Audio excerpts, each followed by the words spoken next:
सर्वप्रथम मी सर्व पत्रकार बांधवांचे मनापासून धन्यवाद देतो की तुम्ही इथे एवढ्या मोठ्या संख्येने उपस्थित झालात।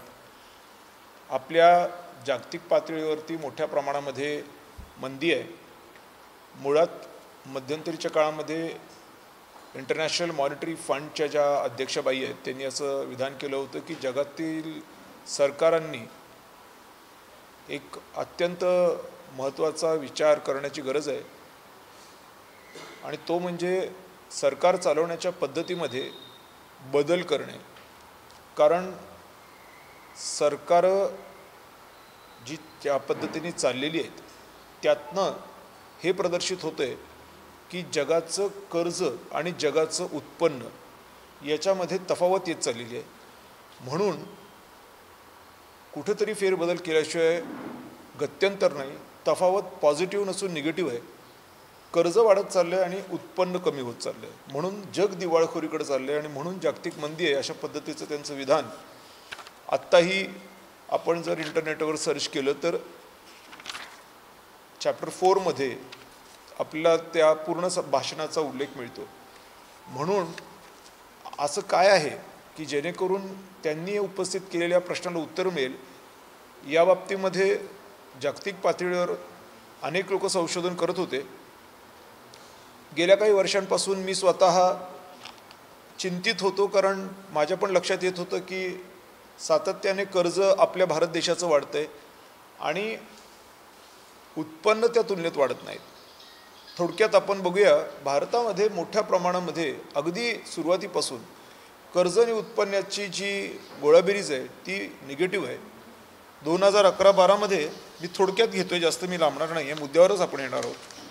तर 2011-12 मध्ये भारतावरती जे कर्ज होतं ते कर्ज इथं आपण बघू शकतो की 31 मार्च 2011 मध्ये 39,30,804 कोटी रुपये कर्ज होतं, जे 31 मार्च 2012 मध्ये 43,52,389 कोटी रुपये झालं। म्हणजे जवळपास 4 लाख कोटी रुपयांनी कर्ज वाढलं, मात्र उत्पन्न हे त्या अनुषंगाने वाढलं नाही। आपण फक्त एकच उदाहरण बघणार आहोत। उत्पन्न जे देशाचं होतं कर्जाव्यतिरिक्त ते 2011-12 मध्ये 7,83,833 कोटी रुपये होतं आणि 12 मध्ये हे 7,89,892 कोटी रुपये झालं। म्हणजे मोठ्या मुश्किलीने हे कर्ज साधारण 5,000 कोटींनी वाढलं असं आपण बघतो। म्हणजे एकीकडे 4 लाख कोटींनी आपलं कर्ज वाढतंय पण उत्पन्न 5,000 कोटींनी वाढतंय। आत्ता लेटेस्ट आपण बघू शकतो 2023-24च्या फिगर्स आपल्याकडे आलेले आहेत। याच्यामध्ये देखील तोच ट्रेंड ज्याला आपण म्हणतो, ज्यांनी जगामध्ये गोंधळ केलेला आहे, तर त्याच्यामध्येही मी तुम्हाला सध्या 24 मध्ये 181 लाख कोटी रुपये कर्ज देशावरती आहे आणि 24-25 आणि 25-26 मध्ये ते कर्ज 196 लाख कोटी रुपये होणार असं म्हटलंय। उत्पन्नाची बाजू जर आपण बघितली तर 30,000 कोटी रुपये उत्पन्न जे 24-25 मध्ये आपल्याला मिळायला पाहिजे असं बजेट पुस्तकात लिहिलेलं आहे, ते प्रत्यक्षात वाढून फक्त 34,000 कोटी रुपये 34 लाख कोटी रुपये असं होणार आहे। आता मुद्दा असा आहे की जर हा ट्रेंड असाच राहिला तर मग जे IMFच्या अध्यक्षबाई म्हणत आहेत की जगाचं कर्ज जगाच्या उत्पन्नापेक्षा वाढलं आहे आणि जग दिवाळखोरीकडे चाललं आहे। आज आपण बघतो, नावं जरी आपण AIची घेतली असेलही कदाचित नाही म्हणत नाही मी, पण जगाची मंदीला अनेक कारणं आहेत। म्हणून याच्यावरती काहीतरी काम करण्याची गरज मलाही भासत होती आणि म्हणून त्याच्यावरती काम करणं ज्यावेळेला सुरू केलं त्यावेळेला करेत्तर उत्पन्नामध्ये वाढ करण्याची आवश्यकता मला भासली। कारण करातून जे उत्पन्न येण्याची आवश्यकता होती, आपण बघत होतो की इन्कम टॅक्स आपण केला होता, त्याच्यानंतर आपण अनेक प्रकारचे टॅक्स वाढवले, मात्र जे गरजा आहेत ते आपल्या पूर्ण झाल्या नाहीत। इन्कम आपलं तसंही वाढलं नाही आणि म्हणून कर्ज वाढत गेलं आणि आपण दिवाळखोरीकडे सातत्याने चालत राहिलो। म्हणून करेत्तर उत्पन्नाशिवाय पर्याय नाही आहे। मग करेत्तर उत्पन्न तयार करायचं तर नेमकं कोणत्या हेडखाली करायचं, तर करेत्तर उत्पन्न जे आहे ज्याला आपण इंग्रजीमध्ये नॉन टॅक्स रेव्हेन्यू म्हणतो, तर नॉन टॅक्स रेव्हेन्यूमध्ये मोठ्या प्रमाणामध्ये जमीन महसूल हा एक हेड आहे, 0029 हा त्याचा नंबर आहे. या हेडमधूनच आपल्याला हा पैसा उपलब्ध करता येईल. कर्मधर्म संयोगाने हे संशोधन करत असताना 2013चा एक कंट्रोलर ऑडिटर जनरलचा रिपोर्ट माझ्या हाती लागला, जो मी तुम्हाला आता इथे माझ्या ह्याच्यावर दाखवतोय. तर त्या रिपोर्टमध्ये राज्य सरकारच्या ज्या प्रॉपर्ट्याज भाड्याने दिलेल्या आहेत त्या संबंधीचा उल्लेख झाला आणि या प्रॉपर्टीज भाड्याने देत असताना जी नियमावली त्यांनी प्रसारित केली होती, ज्याच्या आधारे हे सगळं करणार होते, तर त्याच्यामध्ये सुसंगती नव्हती आणि म्हणून याच्यामध्ये सुसंगतपणा आणा अशा पद्धतीने माननीय सर्वोच्च न्यायालयाने माननीय राज्य सरकारला निर्देशित केलं होतं. तथापि राज्य सरकारने एक पॉलिसी आणली आणि त्या पॉलिसींच्या अनुषंगाने ज्या राज्य सरकारच्या प्रॉपर्ट्या भाडेतत्वावर देण्याच्या संबंधीचे निर्णय त्याच्यामध्ये सुसंगती आणण्याच्या संदर्भातलं धोरण निश्चित केलं आणि या सर्वोच्च न्यायालयाला त्यांनी ते सबमिट केलं. ॲडिशनल सॉलिसिटर जनरल नाडकर्णी आहेत, त्यांनी ते सबमिट केलं आणि त्याच्यामध्ये सांगितलं सुप्रीम कोर्टाला की आम्ही हे इथून पुढे पाळणार आहोत. मात्र त्यांनी ते पाळलेलं नव्हतं आणि म्हणून जमीन महसुलामध्ये जो वाढ दिसायला पाहिजे तो अर्थसंकल्पीय तरतुदींमध्ये दिसला नाही. या बाबतीमध्ये संशोधन करत करत माझ्या असं लक्षात आलं की जर मी हे सरकारकडे मांडलं तर कदाचित सरकार लक्ष घालेल, कारण सरकारची अवस्था दैनंदिनरित्या खराब होत चालली आहे. पण भारत सरकारपर्यंत जाण्याच्या अगोदर म्हटलं महाराष्ट्र सरकारकडे जाऊया. आज महाराष्ट्र सरकारची स्थिती काही फार चांगली नाही आहे. महाराष्ट्र सरकारवर माझ्याकडे कॉपी आहे त्याची. 9,32,000 कोटी रुपये लोन आहे आणि 57,000 कोटी रुपये दरवर्षी महाराष्ट्र सरकार इन्स्टॉलमेंट भरतं, ज्याचं पण माझ्याकडे पेपर आहे. अर्थात महाराष्ट्र सरकारचं मग वार्षिक उत्पन्न किती आहे, तर अधोरेखित केलेलं उत्पन्न बजेट एस्टिमेट ज्याला आपण म्हणतो, अर्थसंकल्पीय तरतूद जी म्हणतो, तर ती 5,60,000 कोटी रुपये कमवायला पाहिजे राज्य सरकारने, अशा पद्धतीचं त्याच्यामध्ये बजेटमध्ये प्रस्तावना आहे. मात्र प्रत्यक्षात गेल्या 3 महिन्यामध्ये महिन्याला साधारण 34,000 कोटी रुपये येतात अशा पद्धतीचं पत्र वित्त विभागाने मला दिलेलं आहे. या रेशोनी जर आपण गेलो 34,000 कोटी रुपये पर मंथ, तर आपण जास्तीत जास्त 4,08,000 कोटीपर्यंत पोचू शकू आणि 3.5 लाख कोटी रुपये हे आपल्याकडे पगार आणि इस्टॅब्लिशमेंटमध्येच जातात. मग आपल्याकडे उरतात किती? म्हणून हे अडचणीचं होण्याची शक्यता होती. आणि त्याचबरोबर प्रत्यक्षात आता जेव्हा गरज भासते त्यावेळेला जे उपाययोजना केले जातात त्याच्यामध्ये कधी कधी चुकतात सरकार. एक्साईजचे रेट वाढवल्यामुळे एक्साईजवाले विरोधात गेले आणि आता आपण बघतोय की एक्साईजमधून जे दर महिन्याला 34,000 कोटीपैकी 2,000 कोटी एक्साईज भरत होतं, ते एक्साईज यावेळेला 50% खाली आलं. म्हणजे 1,000 कोटीच्या वरती एक्साईजने भरलेले नाहीत पैसे. राज्य सरकारच्या तिजोरीमध्ये पैसे वाढवण्यासाठीचे वाढवलेले एक्साईजचे दर, ही पद्धत चुकली आणि राज्य सरकारचं जे उत्पन्न होतं ते घटलं.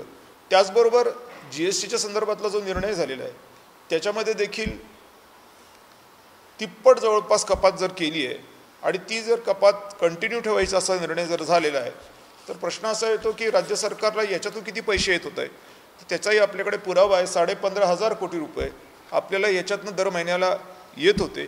जर तिपटीने कमी करायचं म्हटलं तर 5,000 कोटी रुपये राज्य सरकारचे दर महिन्याला बुडणार आहेत. म्हणजे हे 5,000 आणि हे 1,000, 6,000 कोटी आणि केंद्र सरकारकडून GSTचा जो वाटा आपल्याला मिळतो तो साधारण 2,000 कोटी रुपये मिळतो. त्याच्यातही आपण यावेळेला आता तेवढे मिळणार नाही असं गृहीत धरलं तर तिथूनही साधारणतः 600-700 कोटीचा वर आपल्याला पैसे मिळणार नाही आहेत. म्हणून कुठेतरी आता हे 5 आणि 1 6 आणि 700 म्हणजे 6,700 कोटी 34,000 कोटीतून आपल्याला मायनस करावे लागणार आहे. जर अशा पद्धतीने आपण पुढे गेलो तर आपल्याला मोठ्या मुश्किलीने 25,000-26,000 कोटी रुपये पर मंथ आपल्याला येतील. आणि याप्रमाणे जर आपण पुढे गेलो तर आपण बघू की साधारणतः 275-280च्या वरती आपण वार्षिक उत्पन्न मिळवणार नाही आहोत. म्हणजे काय, तर आपल्याला इस्टॅब्लिशमेंटचा सुद्धा खर्च देता येणार नाही आहे. अशी साधारणतः परिस्थिती राज्य सरकारची होऊन बसलेली आहे. आता राज्य सरकारला कर्ज देणारी केंद्र सरकार स्वतः डेट ट्रॅपमध्ये असल्यामुळे केंद्र सरकारसुद्धा त्यांना मदत करता येऊ शकत नाही आहे. मध्यंतरी आपण सगळ्यांनीच पाहिलं, पत्रकार बांधवांनी पाहिलं, अख्ख्या महाराष्ट्राने पाहिलं की 57,000 कोटी रुपयाच्या पुरवणी अर्थसंकल्प मंजूर करून घेतलेला आहे. पण 57,000 कोटीचा पुरवणी अर्थसंकल्प मंजूर जरी केला असेल तरी त्याला आर्थिक तरतूद कुठून करणार होते, कारण पैसे तर लागणारच होते. आणि म्हणून एकतर उपलब्ध पैशातनं काहीतरी करा किंवा कर्ज घ्या, हे दोनच मार्ग सरकारकडे होते.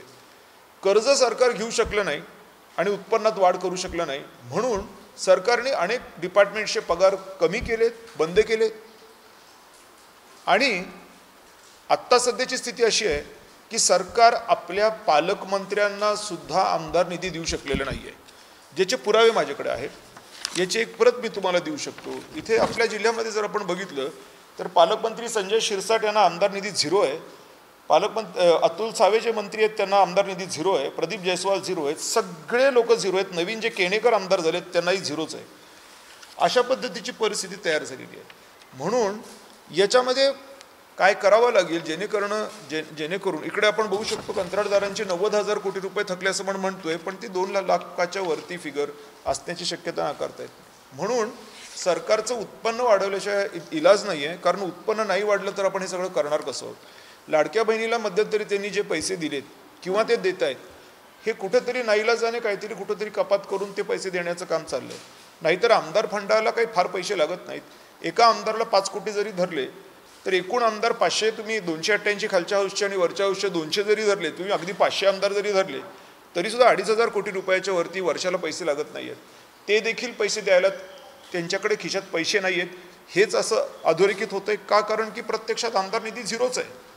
म्हणून ही अत्यंत चिंताजनक बाब आहे आणि ही बाब आता दुरुस्त करण्याची आवश्यकता अधिक तीव्रतेने भासायला लागलेली आहे.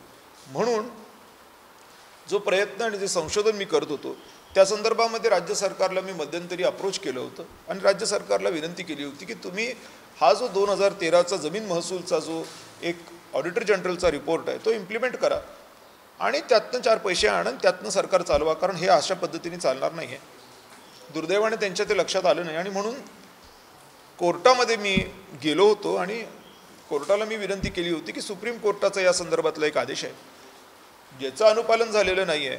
माझी प्रार्थना आहे की याचं अनुपालन करा, ऑडिट रिपोर्टचं अनुपालन करा. आणि हे जर आपण केलं तर निश्चित स्वरूपाने जे अडचणीत आता सरकार सापडलेलं आहे आणि त्याला समजत नाही की बाहेर मार्ग कसा काढायचा, त्या सरकारला बाहेर मार्ग काढण्यासाठी काहीतरी मदत होईल आणि जेणेकरून मोठ्या प्रमाणामध्ये निधी उपलब्ध होईल. आज जे पोटकापून आपण करतोय त्याची गरज पडणार नाही.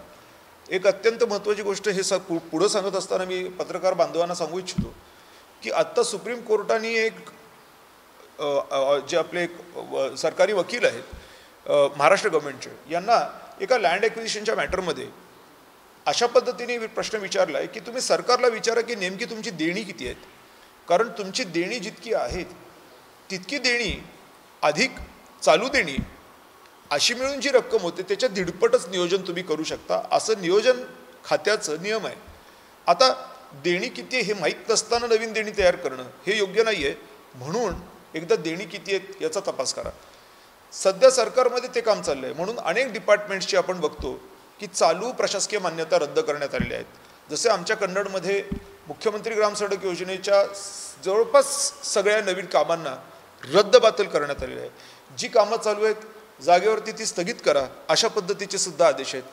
नवीन कुठलंच काम मंजूर होत नाही आहे आणि कुठल्याही डिपार्टमेंटला जे दैनंदिनरित्या योजनेचा खर्च म्हणून दिला जात होता तो देखील बऱ्यापैकी बंद झालेला आहे. ज्याच्यामध्ये एक छोटंसं उदाहरण मी देतो की आपल्या सगळ्या लेकरांना जे आपण मिड डे मील देत होतो, जे आपण खिचडी देत होतो, ती सुद्धा बंद आहे, त्याची बिलं निघत नाही आहेत.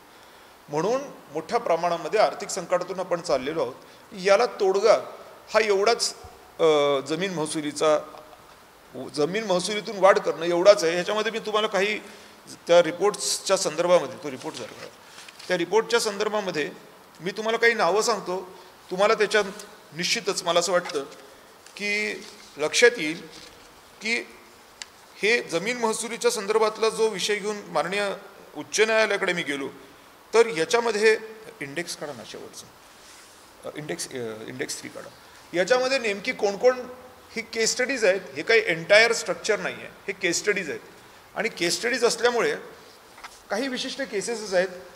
मात्र धोरणात्मक जो विषय घेतला पाहिजे असं IMFच्या चेअरमनांनी सांगितलेलं आहे, अध्यक्षबाईंनी सांगितले की जगाचं कर्ज जगाचं उत्पन्न, आणि मग जगातल्या विविध देशांनी या संदर्भात करण्याच्या संदर्भातले प्रयत्न, त्यात भारतवर्ष काय देऊ शकतो जगाला, या संदर्भातला जर आपण विषय घेतला तर जमीन महसूल हे खरेतर उत्पन्नाचा अत्यंत महत्त्वाचा स्रोत आहे हे भारतवर्ष सिद्ध करू शकतो, आणि जगाचं कल्याण करण्यासाठी भारत देश हा निश्चितच अग्रेसर होऊ शकतो अशी परिस्थिती आहे. मी तुम्हाला नावं काही दाखवतो. इथे फोर्ट विभाग, तुम्ही सगळेजण विधान भवनात गेलेला आहात, समोर मित्तल टॉवर, मेकर चेंबर्स, हे सगळे तुम्हाला माहिती आहेत. ही सगळी मंडळी ही अशा पद्धतीने सरकारच्या जमिनीवर बसलेली आहेत, मात्र ते सरकारला एकही रुपया देत नाहीत, आणि हा पुरावा ऑडिटरनी दिलेला आहे. आता ह्याच्यामध्ये Maliram Mittal plot number 228 Fort Division, area किती आहे तर 4325 square metre, Maker Development Service. नावं जर आपण बघितलीत तर आपण आश्चर्याने थक्क व्हाल की ही मंडळी कोणत्या लेवलवरची मंडळी आहेत. तर ह्याच्यामध्ये एक नावाजलेलं नाव जे आपल्याला इमिजिएटली लक्षात येईल ते म्हणजे फिल्म अभिनेता शाहरुख खान. आता या फिल्म अभिनेता असल्यामुळे त्यांचं नाव नावाजलेलं असल्यामुळे मी त्यांचा एक तुम्हाला इथं रेफरन्स दिला, अपेंडिक्स 7 झालं आहे. तर हा मन्नत बंगला जो आहे शाहरुख खानांचा, हा आपल्या सरकारी जमिनीवरती आहे. तो मध्यंतरीच्या काळामध्ये सरकारने काही कारणाने त्याला एका रिव्ह्यू मीटिंगमध्ये रिव्ह्यू केला आणि त्याला काही पैसे भरायला लावले, आणि ते पैसे भरून आता हा बंगला क्लिअर झाला अशा पद्धतीचं घोषित केलं. मात्र सदर जी काही प्रक्रिया झाली ती प्रक्रिया आणि माननीय सर्वोच्च न्यायालयामध्ये जे धोरण ॲडिशनल सॉलिसिटर जनरल साहेबांनी दिलं होतं याच्यामध्ये विसंगती आहे, आणि म्हणून सुप्रीम कोर्टाच्या ऑर्डरची सुद्धा पायमल्ली शाहरुख खानच्या मन्नत बंगल्यामध्ये झालेली आहे. त्याचबरोबर अनेक ठिकाणी तुम्ही आता बघू शकाल की याच्यामध्ये हे सगळे नावं हे दिलेली आहेत.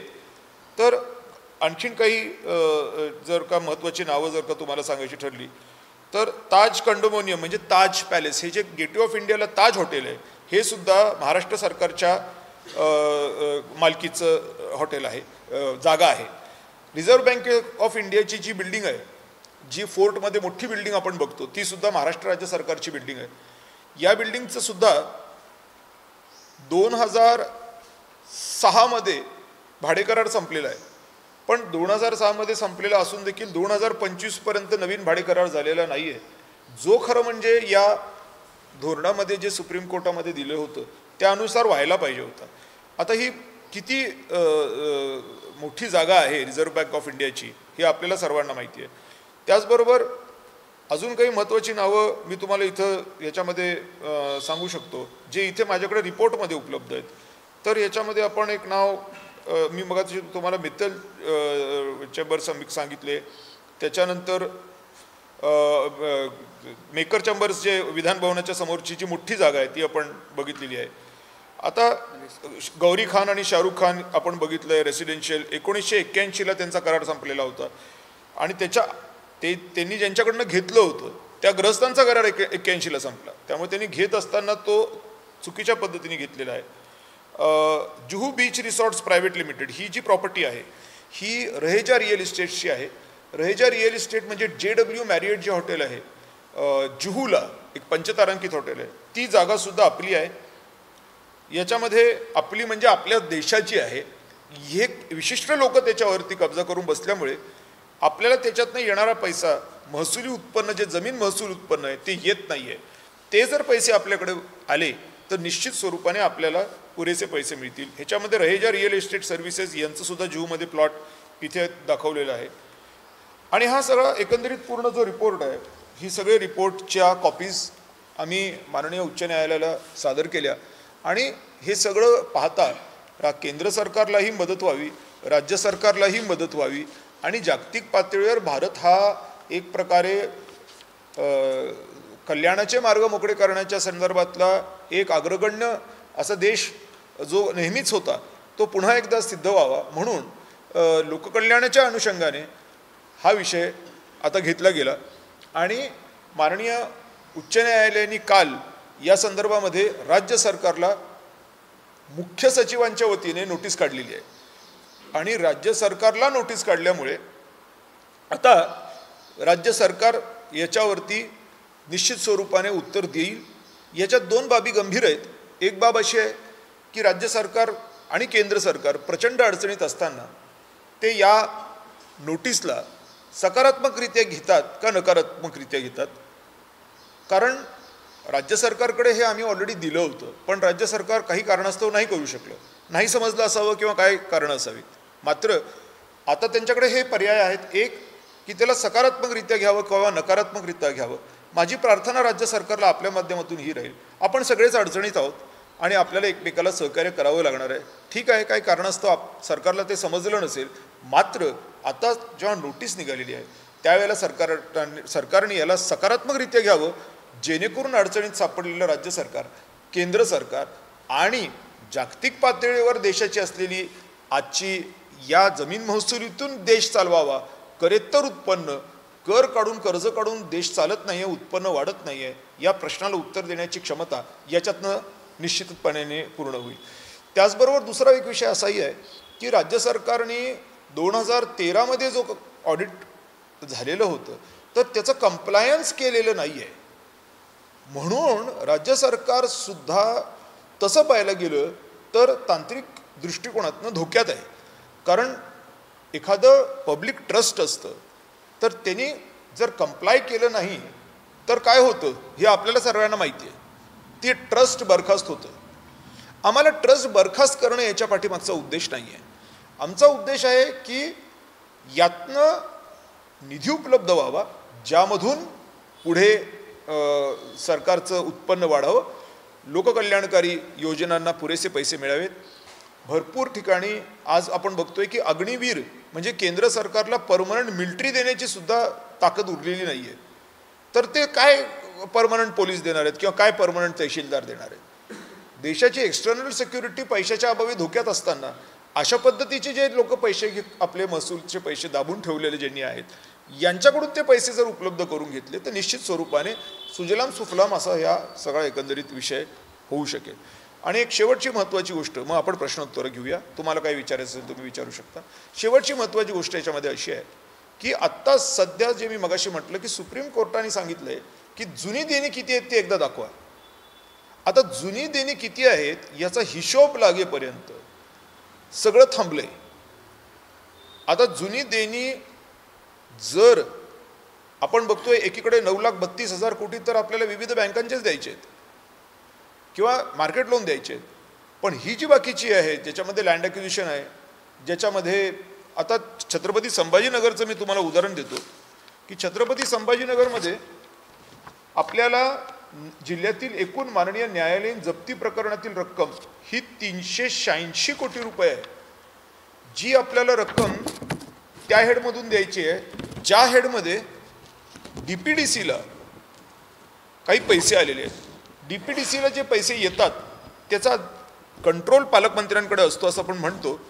मात्र न्यायालयीन त्याच्यामध्ये जप्ती प्रकरणात 386 कोटी देणं असल्यामुळे या DPDCला जे पैसे आलेत असं आपण म्हणतो, ज्याची मला शाश्वती नाही आहे, ती रक्कम आहे 220 कोटी रुपये. म्हणजे ही सगळी रक्कम न्यायालयीन जप्तीमध्ये जाणार आहे. जर जिल्ह्याच्या पालकमंत्र्यांनी हे पैसे इतरत्र वापरायचा प्रयत्न केला किंवा जिल्हा नियोजन समितीच्या मेंबर सेक्रेटरी कलेक्टरनी काही करायचा प्रयत्न केला तर न्यायालयीन प्रक्रियेमध्ये ते अडथळा निर्माण करतात अशी स्थिती तयार होईल. साधारण तीच स्थिती राज्य सरकारची सुद्धा आहे की राज्य सरकार अशा पद्धतीने पैसे खर्च करू शकेल का, तर उत्तर आहे नाही. कारण की ऑलरेडी पेंडिंग पैसे आहेत. म्हणून हे सगळे प्रश्न मिटावे म्हणून हा जमिनी महसुलीचा जो एक स्रोत आपल्याला सापडलेला आहे त्याची अंमलबजावणी करण्याची गरज आहे. आता एक त्याच्यामध्ये अजून एक प्रॉपर्टीचा उल्लेख मी तुम्हाला करतो. त्याच्यामध्ये रॉयल वेस्टर्न टर्फ क्लब म्हणून ज्याला आपण महालक्ष्मी रेसकोर्स असं मुंबईचं म्हणतो, त्या महालक्ष्मी रेसकोर्समध्ये 200 एकर जमीन सध्या त्याचे मालक फुकट वापरत आहेत. काही वर्षांच्या अगोदर ते 10,000 रुपये एकरी द्यायचे, आता ते काहीच देत नाही आहेत. आता 200 एकर जमीन आम्ही आमच्या पिटिशनमध्ये मागणी अशी केलेली आहे की आत्ताची ही जी जमीन आहे, प्रॉपर्टी आहे, या सगळ्या जेवढ्या प्रॉपर्टीज आहेत, आता ह्या केस स्टडीज म्हणून इथे ऑडिटरनी रिपोर्ट केल्या आहे.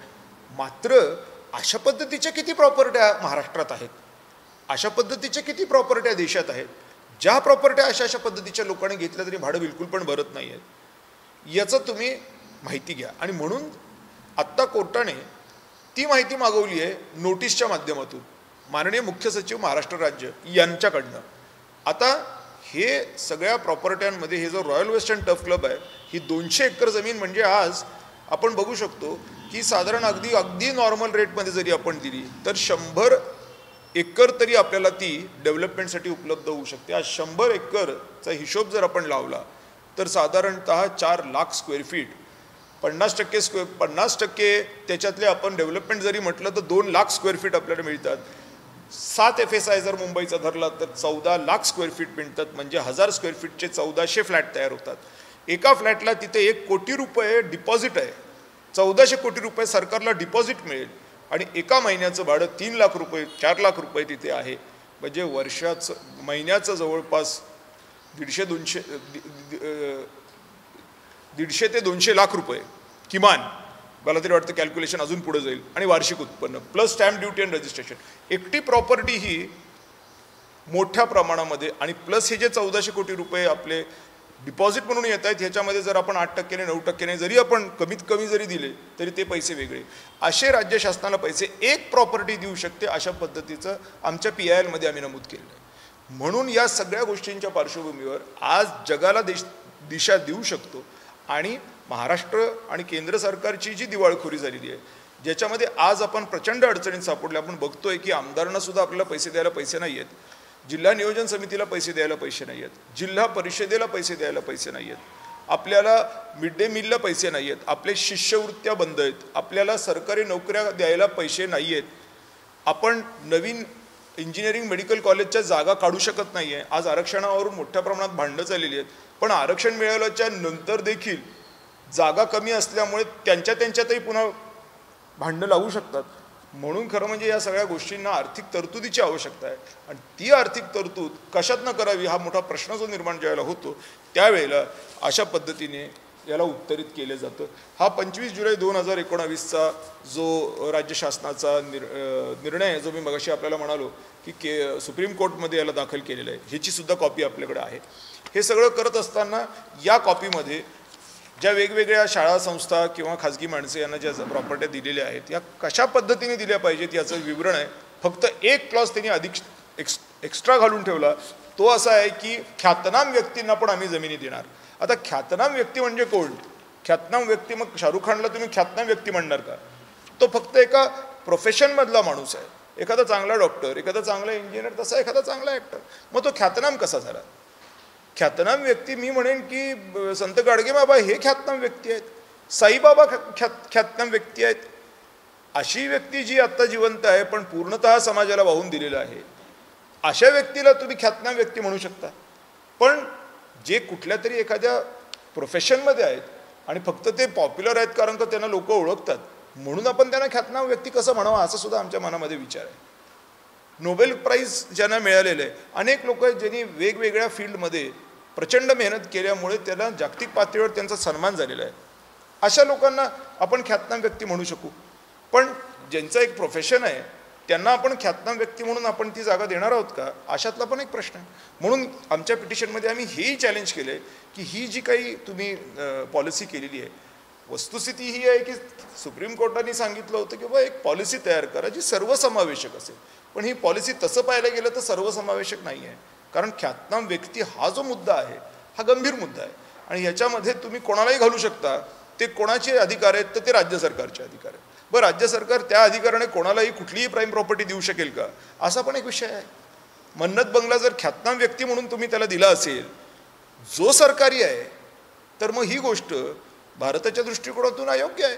कारण आज बरीच लोक जी संकटात सापडलेली आहेत, आज मोठ्या प्रमाणामध्ये, मी कन्नडला असतो, कन्नडमध्ये मोठ्या प्रमाणामध्ये पाऊस पडला आहे आणि ढगफुटी झालेली आहे, शेतकरी उद्ध्वस्त आहे, मुलं तरुण आहेत, त्यांना कुठल्याच सरकारी भरत्या नसल्यामुळे ते नुसते आपली स्पर्धा परीक्षा करत फिरतायत.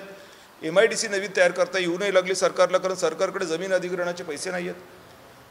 आणि असा सगळा सार्वत्रिक गोंधळ उडालेला आहे. त्यामुळे मार्केटसुद्धा मोठ्या प्रमाणामध्ये आमचं पडलेलं आहे.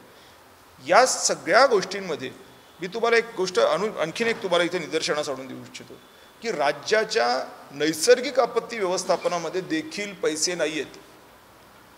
जे नैसर्गिक आपत्ती, केंद्रीय नैसर्गिक आपत्ती निधी आणि राज्य नैसर्गिक आपत्ती निधी हे जे हेड्स आहेत, माझ्याकडे पत्र आहे वित्त विभागाचं ज्याच्यामध्ये 0 दाखवलेलं आहे.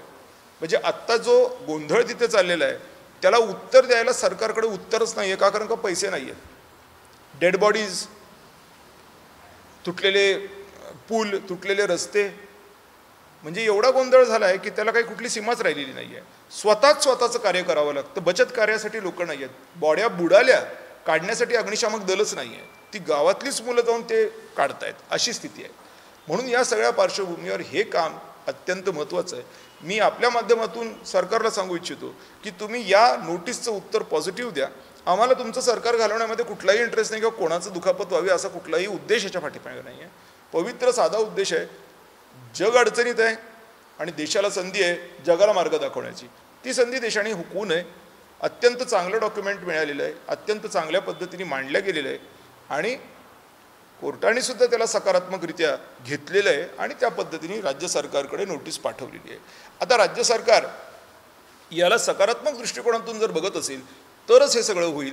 नाही तर मग दाबादाबी किंवा इतर काही गोष्टी ज्या चर्चिल्या जातात त्या गोष्टी घडू नये, जेणेकरून एक सुवर्ण संधी जगाला दिशा देण्याची जी आपल्याला उपलब्ध झालेली आहे तिचा नाश होईल. त्यामुळे कुठंतरी जाऊन या सुवर्ण संधीचा उपयोग करून घ्यावा. ही लोक अनंत वर्षापासून तिकडे राहत आहेत. सगळी प्रचंड श्रीमंत आहेत. असा मला एकही त्याच्यामधला दिसला नाही की जो श्रीमंत नाही आहे. रयत शिक्षण संस्थेचा सुद्धा त्याच्यामध्ये उल्लेख आहे, जी हडपसरमध्ये आहे पुण्याच्या बाजूला. प्रचंड मोठी जागा आहे. एकही रुपया भाडं भरत नाही आहे. एकही रुपया नाही. त्यांचं भाड्याचं ॲग्रीमेंटच नाही आहे आणि त्यांचं नाव त्या ऑडिट रिपोर्टमध्ये आलेलं आहे. म्हणजे किती मोठी मोठी जागा आणि किती मोठे मोठे लोक ह्याच्यामध्ये. आता रयत शिक्षण संस्थेची जी 200, 300, 400, 500 एकर जमीन आहे ही सगळी फुकट वापरली आहे. ही जर का तुम्ही तिथल्या डेव्हलपरला दिली तर वाटेल तितके पैसे महिन्याला राज्य सरकारला येतील. कर घ्यायची गरज पडणार नाही, कर्ज घ्यायची गरज पडणार नाही. जे आउटस्टँडिंग पैसे आहे जे देणं लोकांची, ज्याच्यामुळे तर लोक आत्महत्या करायला लागलेत. परवा एका जलजीवन मिशनच्या मुलाने आत्महत्या केली, एका PWD कॉन्ट्रॅक्टरने आत्महत्या केली. ही जी परिस्थिती उद्भवलेली आहे, लोक मरायला लागलेत. आत्तापर्यंत शेतकरी आत्महत्या आपल्याला ऐकायला मिळत होत्या, दुर्दैव आहे. पण आता व्यावसायिकसुद्धा आत्महत्या करायला लागलेत कारण पैसे पूर्ण झालेत. आपण हे देखील बघितलं आहे की आता IT सेक्टरमध्ये जवळपास 80,000 नोकऱ्या कमी झालेल्या आहेत. नाव सांगितलं जातं की AI त्यांना आलं नाही म्हणून, पण तसं नाही आहे. AI नाही आलं ही एक बाब जरूर असू शकते, पण त्यांचे जे एक्सपर्टीज आहे, जे इतर गोष्टींसाठी फार उपयोगाचे आहेत, ते AI नाही करू शकत. त्याला ह्युमन इंटेलिजन्सच लागतो. पण मार्केट बसल्यामुळे अफोर्ड करू शकत नाही आहेत. नाही अफोर्ड करू शकले म्हणून AI दाखवलं. जेवढं करता येईल तेवढं करा. 6 महिन्याचं काम 2 तासात जर कोणी करत असेल तर मला त्याला द्यायचं आहे असं म्हटल्याने मोकळे झाले. पण 2 तासात जे काम त्याच्याकडनं करून घ्यायचं आहे ते त्या क्वालिटीचं असणार आहे का, ज्या क्वालिटीचं ह्युमन इंटेलिजन्स करू शकतो? हा पण एक प्रश्न आहे. स्टिरिओटाईप एखादी गोष्ट तयार करणे आणि त्याच्यावरती बटन दाबले की त्यांनी पटकन ती प्रोसेस करणे, ही गोष्ट मी मान्य करतो. पण ती स्टिरिओटाईप तयार करण्यासाठी लागणारी ह्युमन इंटेलिजन्स कुठून आणणार आहात तुम्ही? त्याच्यासाठी 15-15 वर्ष, 20-20 वर्षाचा अनुभव तुमच्या उपयोगाला बिलकुल नाही का? नॉन परफॉर्मिंग ॲसेट झालेत ही लोक, असं एका व्यक्तीने मला व्यक्त होताना सांगितलं. जर IT इंजिनियर आत्ता सध्या नॉन परफॉर्मिंग ॲसेट असतील तर परफॉर्मिंग ॲसेट काय आहे? आणि याच्या पुढेही जाऊन मी तुम्हाला सांगतो की आत्ता हे टर्शरी सेक्टरमध्ये AIचा विषय आलेला आहे. उद्या हा मॅन्युफॅक्चरिंग सेक्टरमध्ये येणार आहे. रॉबोटिक्स मॅन्युफॅक्चरिंग सेक्टरमध्ये येणार आहेत. मग मॅन्युफॅक्चरिंग सेक्टरच्या नोकऱ्या कमी होत जाणार आहेत का? मॅन्युफॅक्चरिंग सेक्टरच्या नोकऱ्या कमी होत गेल्या, उद्या प्रायमरी सेक्टरमध्ये येऊन बसाल. आजही मोठ्या प्रमाणामध्ये शेती ही मेकॅनिकल पद्धतीने करा अशा पद्धतीने सुचवणारे लोक आहेत. पण त्यातनं निर्माण होणारी बेरोजगारी याचं प्रमाण आणि त्यातनं होणारं क्राईम, त्यातनं होणारी ह्युमन ट्रॅफिकिंग, त्यातनं होणारे जे चुकीचे फॉलोआउट्स आहेत हे किती वाईट आहेत. आणि हे एक दिवशी अशा सगळ्या लोकांना घेऊन बसतील जे ओव्हर स्मार्ट आहेत असं मला वाटतं. त्यामुळे मराठीत एक म्हण आहे की अतिशहाण्यांचे बैल रिकामे. उगाच आपलं काहीतरी येतं म्हणून आपलं पुढं जर सरकत गेलं म्हणजे मग महाभारताचा उल्लेख होतो, रामायणाचा उल्लेख होतो, मी प्रत्येक वेळेला करतो कारण का ते खरंच आहे. म्हणजे राम जरी असले तरी त्यांना लक्ष्मण लागणार आहे, त्यांना वानरसेना लागणार आहे, त्यांना सगळेच लागणार आहेत. आणि कृष्ण जरी असले तरी पेंद्या लागणार आहेत, त्यांना सुदामा लागणार आहे, गोपाळ लागणार आहेत. एकटा कितीही स्मार्ट असला तर तो नाही करू शकत आहे. त्याला संघटनच पाहिजे, त्याला संघ पाहिजे. आणि म्हणून त्याच्यासाठी सर्वेपी सुखीनं संतूचं धोरण पाहिजे. वसुदैव कुटुंबकम ही आपली इच्छाशक्ती पाहिजे. भारतामधून जे काही आपण भारत आपण का करतो, कारण की कोणीतरी पुढं होणं गरजेचं आहे. जे जगाला दिशा देऊ शकेल म्हणून भारत आपण म्हणतो. याच्या पलीकडे त्याच्यामध्ये काहीच नाही आहे. भारताची हिंदू संस्कृती मुळातच वसुदैव कुटुंबकमची आहे, माणुसकीचीच आहे. पण हा जो सगळा अशा पद्धतीचा गोंधळून बसतो, मग त्याला दिशा कोण देणार? ही दिशा देण्याचं काम आपण करायला हवं. या पिटिशनमधून ते होईल असं मला अपेक्षित आहे. धन्यवाद. रॉयल वेस्टर्न टर्फ क्लबची जर 1400 कोटी रुपयाचं मला डिपॉझिट देत असेल, ते पण मी 50% डेव्हलपरला दिले, तर अर्थात मी 50% का देऊ? मी 90-10% देईन. कारण तिथल्या फ्लॅटचे रेट आणि तिथल्या फ्लॅटच्या भाड्याचे रेट बेतुफान आहेत. फिनिक्स मिलचा सुद्धा उल्लेख ह्याच्यामध्ये आहे. फिनिक्स मिल जी लोअर परेलला श्रीमंत लोक तिकडे जाऊन शॉपिंग करतात असं आपण म्हणतो, ती अख्खी mill, Raghuvanshi Mill, Phoenix Mill ही राज्य सरकारची आहे, पण त्याच्याकडनं भाडं घेतलं जात नाही आहे. ताज हॉटेलमधनं मी पुन्हा सांगतो, गेटवे ऑफ इंडियाचं ताज अख्खी हॉटेल आपली आहे, राज्य सरकारची. मी आपलं म्हणतो का, कारण का आपलेच आहे. कोणाचं आहे? राज्य सरकार काय चायनीज लोकांचं थोडी आहे, किंवा केंद्र सरकार कुठे चायनीज लोकांचं आहे? आपलं आहे. मग आपली प्रॉपर्टी असताना आपण त्याचं भाडं घेत नाही, मात्र आपण स्वतःला विकून सरकारला कर्ज भरतोय, कर भरतोय. ही गोष्ट व्यावहारिक दिसत नाही. जेव्हा आपल्याकडं अशी लोक आहेत जे आपल्या उरावरती बसून आपल्याकडनं वाटेल तितकं भाडं आपलं बुडवत आहेत, मग आपण अशा वेळेला काय करतोय? आपण काय करायला नको का?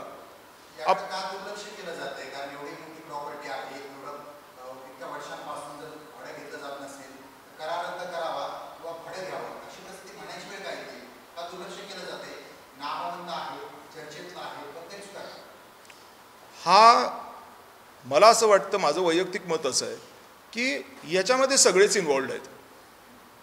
मुठभर लोक जगभर लोकांवरती राज्य करतात ही जी एक म्हणण्याची पद्धत असते आपल्याकडे, ती वस्तुस्थिती असावी, कारण की तसंच घडतंय. आता याच्यामध्ये तर रयत शिक्षण संस्था फॉर एक्झाम्पल आपण जर घेतली, ती असं म्हटलं जातं, मला माहीत नाही ओरिजिनल काय आहे, की ती शरद पवार साहेबांची संस्था आहे. मग असे जे काही मोठे मोठे लोक आहेत हे त्याच्यावरती बसलेले असावेत.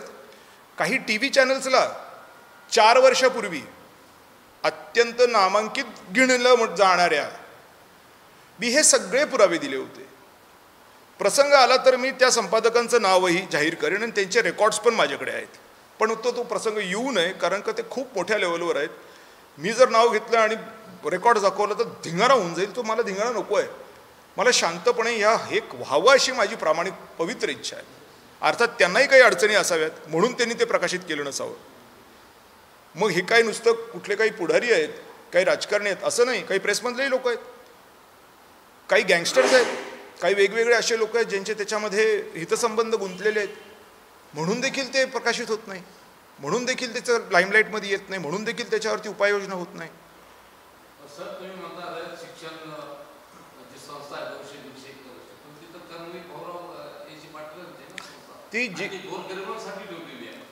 ती जी कुठली संस्था असेल, मुळात मुद्दा असा आहे की ती सरकारी जमिनीवरती आहे. आणि सरकारी जमिनीवरती ज्यावेळेला आपण एखादी जागा घेतो, ती गोरगरिबांसाठी घेऊ किंवा आपण श्रीमंतांच्यासाठी घेऊ.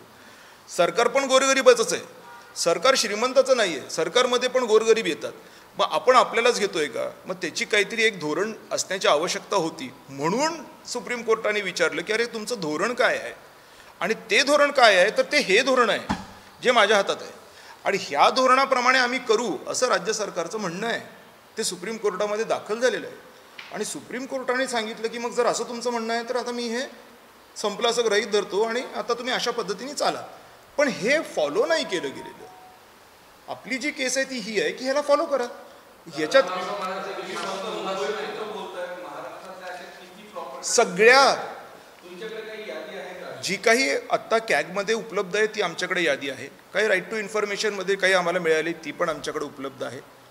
पण मुळात हे धोरणात्मक विषय आहे, हा वैयक्तिक विषय नाही आहे. की जगाचं कर्ज जगाच्या उत्पन्नापेक्षा वाढत चाललंय, तर मग उत्तर काय आहे ह्याला? करेतर उत्पन्न वाढवणं हे एवढंच उत्तर आहे. मग करेतर उत्पन्न वाढवायचं कसं? जमीन महसूल, त्याला पर्यायच नाही आहे.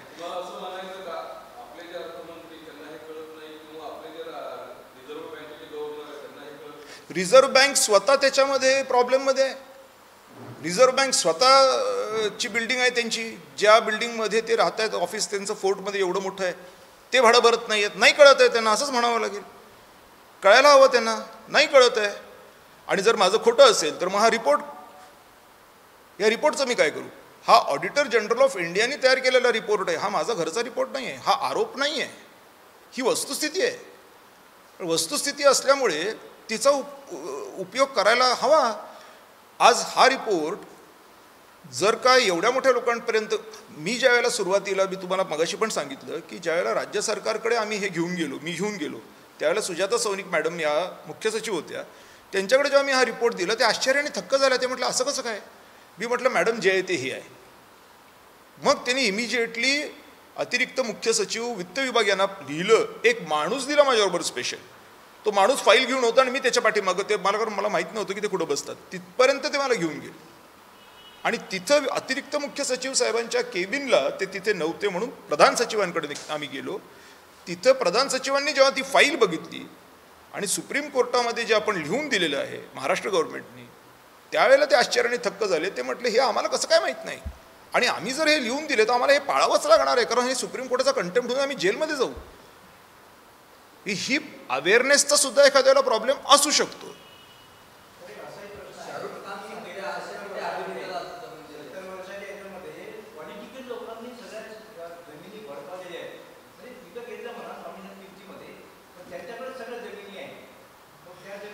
आपल्याला पॉलिटिकल असू देत, फिल्म स्टार्स असू देत, जसा आपला प्रश्न आहे, किंवा आणखीन कोणी जर लोक असू देत, मुळात मुद्दा असा आहे की देश सगळ्यांचा आहे. मग सगळ्यांचा देश आहे जो कराने आणि कर्जाने व्यापला आहे. पुलं वाहून गेली आहेत, शेतकरी अडचणीत आहे, सर्वसामान्य मिडल क्लास माणूस कर भरून भरून थकलाय, त्याला नाही परवडत आहे. अशा वेळेला ह्या प्रॉपर्टीजला आपण जर का कायद्यान्वये कॅपिटलाइज केलं तर काय अडचण आहे? करावीच लागेल. जे 10 उद्योजक होते त्यांचे गव्हर्नमेंटने नॉन परफॉर्मन्स ॲसेट टाकून त्यांचं लोन माफ केलं आणि ते लोन असं करोडोमध्ये होतं, त्याच्याबद्दल काय म्हणतो? मला त्याच्याबद्दल माहिती नाही आहे. जी जमिनी आहेत, प्रॉपर्टी, ते काय निश्चित करतो? मला त्याच्याबद्दलची माहिती नाही आहे, किंवा तो माझा आजचा प्रेसचा विषय नाही आहे, त्यामुळे मी त्याच्यामध्ये बोलणं योग्य नाही राहणार. मी माझा जो इश्यू आहे तो मी तुमच्यासमोर उपस्थित केलेला आहे, आणि तो पण माझा नाही आहे, तो देशाचाच आहे.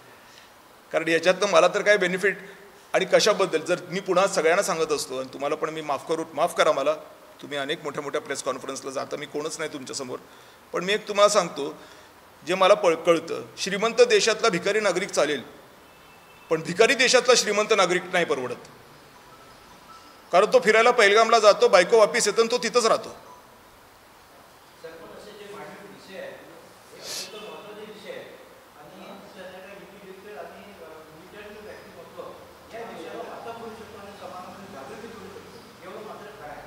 धन्यवाद.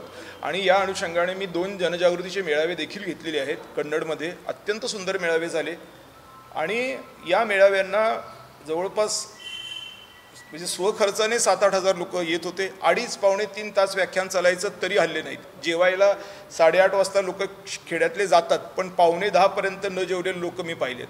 लोकांना निश्चितच ह्याच्यामध्ये आवड आहे, याची जागृतीची गरज आहे असं लोकांचं म्हणणं आहे. आणि त्यामुळे ज्या वेळेला अशा पद्धतीचे आम्ही मेळावे घेतो त्या वेळेला अत्यंत सुंदर प्रतिसाद मिळतो. लोकही त्या पद्धत पॉझिटिव्ह आहेत. आता 2 गोष्टी, एकदा पेशंट जर का तब्येत खराब असेल तर तो किती जास्त खराब आहे, त्याला इमिजिएटली हार्ट पंप करून आपण नीट करणार अशी परिस्थितीची आहे का, आपण त्याला आयुर्वेदिक उपचार किंवा ज्ञान देऊन आपण त्याला बाबा दारू सोडून दे, सिगरेट पिणं सोडून दे, त्या स्थितीत आहे, तो कोणत्या स्थितीत आहे? माझं मत असं होतं की आत्ताची जी स्थिती, आर्थिक स्थिती आहे, ती स्थिती नाही की त्याला ज्ञान देऊ, ती स्थिती आहे की ते हार्ट पहिल्यांदा पंप करून त्याला वाचवू. म्हणून मी हे PIL दाखल केलं होतं, आणि भगवंत कृपा आशीर्वादाने ते सक्सेसफुल झालेलं आहे. नोटीस गेलेली आहे, म्हणजे माझा पेशंट वाचणार आहे. आता मी त्याला सांगेन की सिगरेट पिऊ नको, दारू पिऊ नकोस. ती जनजागृती आहे. पॅरलल ते पण मी काम सुरू केलेलं आहे. झाले 2 मेळावे. इकडे माझे वकील साहेब काम करत आहेत, तिकडे मी काम करतोय. 24 तास देशासाठी आहे, दुसरं काही करत नाही, आणि काही येत पण नाही मला, आणि मला करायची इच्छा पण नाही.